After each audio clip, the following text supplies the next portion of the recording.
Oke, assalamualaikum warahmatullahi wabarakatuh. Selamat pagi, selamat siang, dan selamat malam untuk teman-teman mahasiswa. Baik, pada tatap muka kedua ini kita akan membahas dasar kenapa statistik pendidikan ini perlu rasanya kita pelajari. Seperti yang saya sampaikan pekan lalu, bahwa statistik ini di olahraga sangat dibutuhkan, terutama bagi kita nanti untuk skripsi, untuk penelitian, tapi juga untuk kedepannya, karena secara umum statistik ini itu adalah berupa informasi data yang sangat valid yang akan kita sebarluaskan ke khalayak ramai, dan kemungkinan juga hasilnya itu juga akan dipakai oleh orang-orang. Baik, kita langsung saja. Apakah itu statistik? Pada hakikatnya statistik itu merupakan alat bantu untuk mencari keadaan yang berupa hal yang real yang akan kita sampaikan kepada orang, yaitu berupa angka, dan dari angka itu akan kita kita ubah menjadi sebuah kalimat, dan bisa juga berupa bentuk grafik atau diagram. Dalam peranannya sebagai alat bantu untuk alat ukur bergantung sesuai dengan apa yang akan kita ukur tersebut. Kemudian pemakainya dapat memilih teknik statistik yang tepat. Nah, ini yang seperti saya sampaikan kemarin, itu ada yang penelitian itu ada yang kuantitatif dan kualitatif. Nah, itu yang akan kita sesuaikan dengan statistik kita. Nah, itu akan kita pelajari dalam satu semester ini, dan mudah-mudahan teman-teman semua bisa semangat dan mudah memahaminya. Yang intinya adalah teman-teman jangan terlalu memusingkan ataupun mengkhawatirkan hal-hal yang sekiranya belum dikerjakan. Kerjakan dulu dengan tuntas, dengan baik. Jika berat, pertanyakan dengan saya segera. Kemudian juga apabila statistik ini dipakai dengan cara yang tidak tepat, maka informasi ataupun data yang akan kita sampaikan ke orang pun juga tidak tepat. Dan di mana banyak rata-rata kenapa penelitian itu banyak yang kurang berkualitas dan tidak dipakai adalah salah satunya adalah pemakaian statistiknya yang tidak tepat. Jadi tolak ukur datanya juga banyak yang tidak tepat. Contohnya saja seperti yang biasa kita rasakan di tempat umum adalah ketika pemilihan kepala daerah atau pemilihan legislatif, ya, di mana banyak tim survei yang mengembangkan mencari data yang kadang-kadang data itu benar dia mencari, tapi statistik yang ia gunakan kadang kurang tepat, sehingga banyak yang selisihnya mungkin ada beberapa persen yang tidak benar, ada yang beberapa persen, sekian persen mungkin benar. Kemudian dalam kaitannya dengan penelitian, statistik itu diartikan sebagai secara ilmiah untuk mengumpulkan, menyusun. Nah, ini yang saya sampaikan tadi, untuk mengumpulkan, menyusun, meringkas, dan menyajikan data. Jadi teman-teman mahasiswa nanti deskripsinya menggunakan statistik ini untuk menentukan benar apa tidaknya ataupun data yang kita cari dari penelitian kita ini benar akurat atau tidak. Kemudian lebih dari itu, statistik juga merupakan cara untuk mengolah data, menarik kesimpulan, dan memutuskan keputusan yang logis berdasarkan data tersebut. Nah, contohnya kalau kita di olahraga adalah mengukur tendangan depan di pencak silat. Nah, itu datanya juga harus akurat. Tidak hanya berdasarkan mata pandangan, tapi berupa data. Data itu bisa mulai dari waktu terbaik, kemudian kecepatan, powernya bisa diukur. Dan kita di zaman kalian ini juga banyak alat-alat yang untuk membantu kalian untuk mengukur kecepatan, kekuatan, dan lain sebagainya. Kemudian juga statistik juga dapat digunakan menunjukkan angka-angka. Nah, contohnya yang saya sampaikan tadi adalah statistik ini juga bisa digunakan. Salah satunya yang saya buat di sini adalah statistik kelahiran dan kematian penduduk. Kemudian statistik angka kelulusan dan drop out siswa pada sekolah tertentu.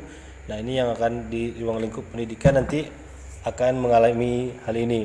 Dan kalau bisa menerapkan metode penelitian di sekolahnya berupa PTK, penelitian tindakan kelas. Nah, itu sangat baik.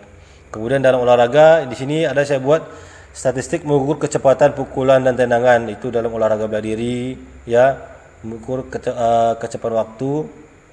Kemudian statistik hubungan strength conditioning terhadap cabang olahraga.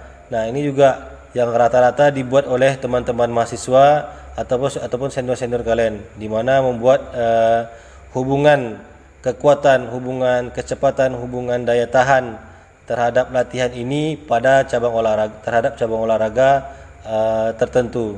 Kemudian juga ada lagi statistik pembinaan olahraga. Nah, di sini yang dilihat bukan hanya dari prestasi, tapi manajemen, keuangan dan sebagainya yang dicari datanya, yaitu berupa dari organisasi-organisasi yang sudah biasa kita kenal, itu ada KONI, KOI, ada mungkin di Dispora dan lain sebagainya. Kemudian ada karakteristik statistik. Nah, statistik ini bekerja dengan angka-angka atau bilangan. Jadi sesuai saya bilang tadi, statistik ini nanti kita buat berupa angka yang dihasilkan dengan kalimat. Kemudian ada juga dengan kalimat akan menghasilkan angka. Ya. Kemudian statistik ini juga bersifat objektif, sesuai bekerja dengan objek yang akan diteliti. Jadi kesimpulan yang akan dihasilkan berupa ramalan ataupun prediksi awal, prediksi akhir dari yang akan diteliti, yang sesuai dengan data yang dihadapi ataupun diolah, bukan didasarkan atas subjektivitas penggunanya ataupun berupa perasaan, berupa pandangan-pandangan sementara, tidak. Jadi statistik ini murni dari hasil data yang kita cari. Kemudian statistik juga menggunakan logika induktif, artinya yaitu menjalankan fungsinya sebagai alat bantu untuk mendeskripsikan atau menjelaskan suatu kejadian atau keadaan tertentu. Nah, contohnya tadi kita buat adalah ketika tendangan depan di pencak silat. Nah, itu keadaannya ketika menendang, bagian apa yang kurang, bagian apa yang kelebihannya, dan itu didapatkan berupa hasil data. Kemudian statistik bersifat universal, yaitu artinya ruang lingkup bidang garapan statistik tidak hanya terbatas pada satu bidang tertentu. Ya, ini ya saya bilang di awal tatap muka kemarin, di seluruh jurusan fakultas itu pasti ada statistik, ya, maupun dia dari agama, ya, pendidikan, kemudian ekonomi, apalagi dan lain sebagainya, itu pasti akan menjalani dan membutuhkan statistik. Jenis statistik apabila dikaitkan dengan fungsi statistik sebagai teknik analisis data, maka jenisnya dapat dibedakan menurut dua. Pertama, banyaknya variabel. Kemudian yang kedua, penggunaan statistik. Tujuan penggunaan statistik. Nah, kalau banyaknya variabel ini contohnya tadi di tendangan depan bola pencak silat, ataupun salah satunya di bola basket, pengaruh otot tangan bicep dan tricep terhadap hasil passing dada dalam bola basket. Nah, itu berarti variabelnya ada berapa? Ada dua, yaitu otot bicep dan tricep. Kemudian subjeknya adalah passing dada dalam olahraga bola basket. Kemudian dilihat dari banyaknya variabel yang dianalisis, yaitu pertama ada analisis variat. Nah, ini hanya satu variabel. Kemudian yang kedua ada dua variabel. Nah, tadi contohnya otot bicep dan tricep terhadap hasil passing dada dalam bola basket. Kemudian ada lagi multivariat, analisis multivariat, itu lebih dari dua. Nah, itu contohnya di bola basket tadi pengaruh otot lengan, otot bicep dan tricep, dan kekuatan kekuatan dada misalnya dalam, atau kaki dalam passing dada terhadap passing dada dalam olahraga bola basket. Nah, itu nanti contohnya nanti kita bakal nanti di pertemuan terakhir ini di kedua ini nanti saya tugaskan ada tugas mantap jiwa ya. Oke. Nah, ini dia. Dilihat dari tujuan penggunaan statistik, yaitu ada statistik deskriptif dan inferensial. Nah, statistik deskriptif ini untuk menyusun, merangkum dan menggambarkan atau menjelaskan data penelitian yang diolah. Nah, ini berupa kalimat panjang yang dijelaskan dari hasil data tadi. Kemudian statistik inferensial itu statistik yang digunakan dengan tujuan untuk membantu peneliti dalam membuat induksi, konklusi dan atau kesimpulan guna melakukan generalisasi terhadap hasil data yang dilakukan. Jadi nanti teman-teman mahasiswa mencari artikel, tugasnya ya, yang tugas mantap jiwa itu artikel yang sesuai dengan dua ini, deskripsi dan inferensial. Nah, contohnya lagi itu metodologi yang kualitatif dan kuantitatif. Nanti tolong dibedakan masing-masing orang satu artikel. Nanti saya tugaskan dalam classroom. Nah, fungsi statistik dalam penelitian. Nah, ini sudah saya sampaikan secara tidak langsung tadi. Satu, statistik memungkinkan pencatat secara paling eksak data penelitian, yaitu data real. Kemudian statistik memaksa peneliti menganut data file dan data kerja yang definitif dan eksak. Ini tipe nih. Kemudian statistik menyediakan cara-cara meringkas data ke dalam bentuk yang lebih banyak artinya dan lebih gampang mengerjakannya. Ingat ya, secara gambarannya tadi memudahkan kita mencari data penelitian kita ini layak, benar, atau fungsinya itu dengan yang kita teliti itu sesuai apa tidak dengan masalah yang kita timbulkan tadi di awal. Oke, kemudian ini kita lewatkan, nanti bisa dibaca sama teman-teman mahasiswa. Kemudian fungsi statistik dalam bidang pendidikan ini secara tidak langsung juga sudah saya sampaikan, memperoleh gambaran secara umum dan khusus tentang suatu gejala, keadaan atau peristiwa kependidikan. Nah, ini nanti yang kalau kita yang jadi guru akan mengalami penelitian PTK, tindakan kelas ya. Nah, kalau teman-teman mahasiswa juga banyak yang meliti ini nanti. Kemudian membaca data kependidikan yang telah terkumpul sehingga dapat mengambil keputusan secara tepat. Ya, jadi kalau misalnya kita teman-teman jadi guru nanti misalnya mengukur kebugaran jasmani siswa di masa pandemi ataupun setelah masa pandemi. Kemudian lagi melihat ada tidaknya perbedaan antara gejala pendidikan yang satu dengan lainnya, apakah perbedaan itu berarti? Contohnya dengannya ada pandemi dan sebelum pandemi ini, apakah banyak kendala terjadi? Nah, itu teman-teman bisa menjelaskan.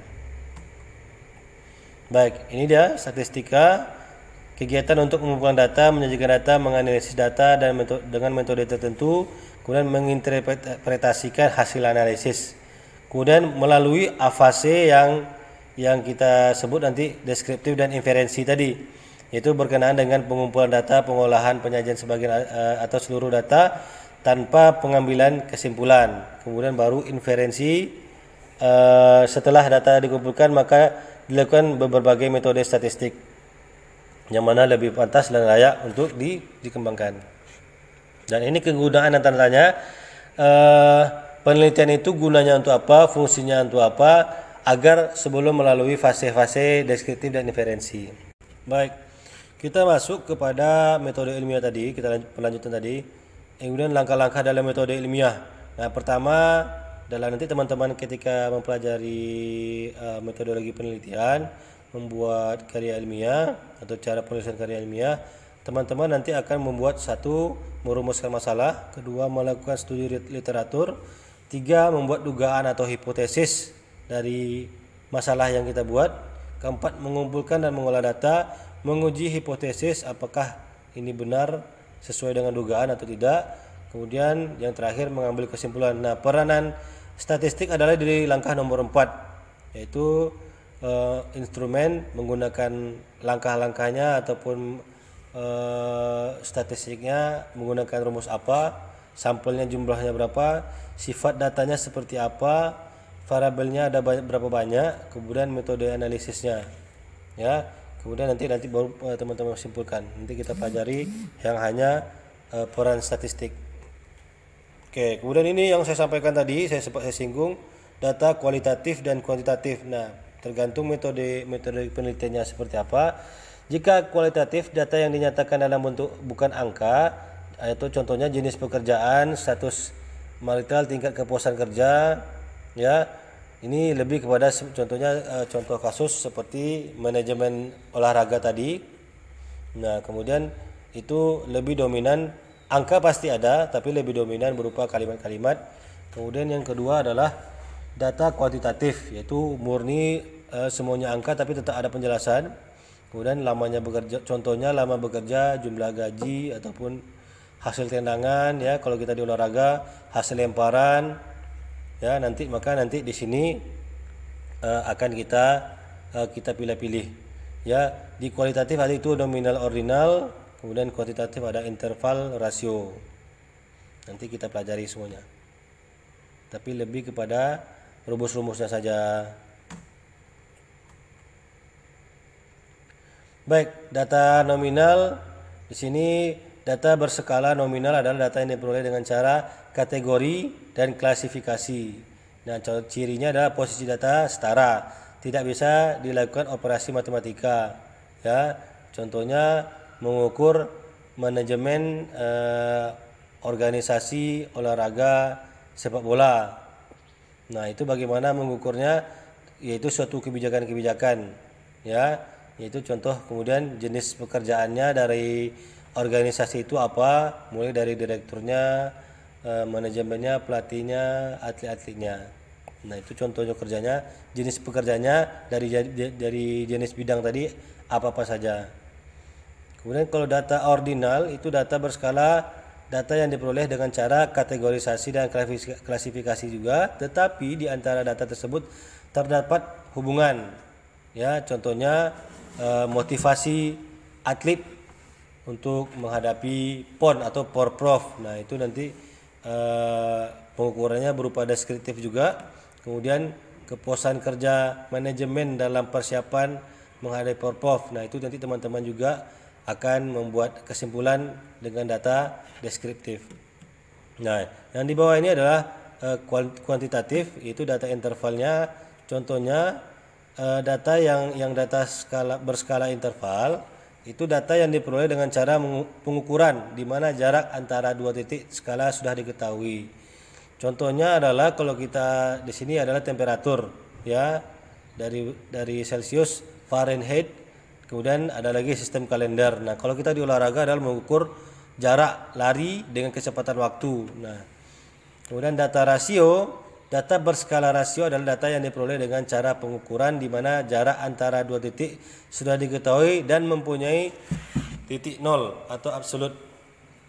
Ya, contohnya kalau di sini dibuatnya gaji, skor, jumlah buku. Nah, di sini adalah kalau contohnya di olahraga adalah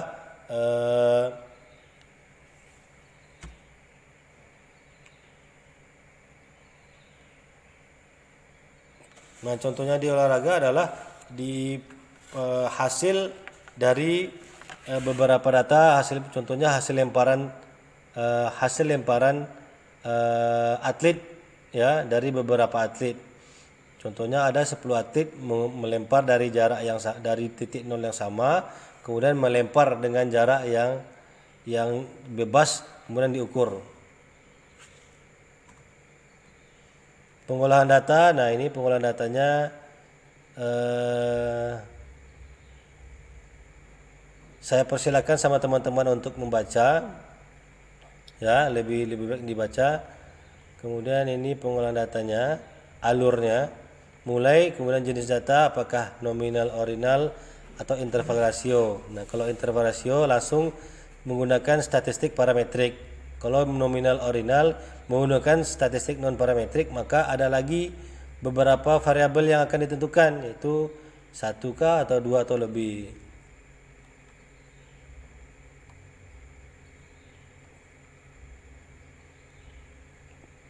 Ini contoh tabel data ya.